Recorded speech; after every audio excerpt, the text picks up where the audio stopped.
Rreshtet e fundit të shiut kanë krijuar probleme të shumta në fshatin Bardhaj, ku rruga kryesore që lidh banesat me qendrën e fshatit dhe shkollën është në gjendje të amortizuar. Për shkak të dëmtimeve dhe baltës që krijohet pas çdo shiu, fëmijët e kanë shumë të vështirë të shkojnë në shkollë, ndërsa banorët ankohen se kjo situatë përsëritet prej vitesh. Këtu jena të harruar morsyshin tash 30 vjet më mërmendja s'ka vënë kushtorën këtë vend.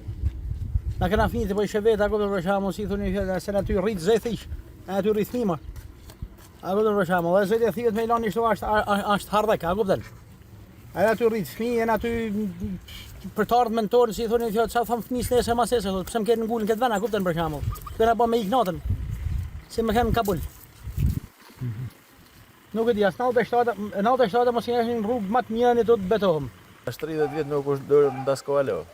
Kanë kaluar të tube, kanë prishur të mos i sa kon.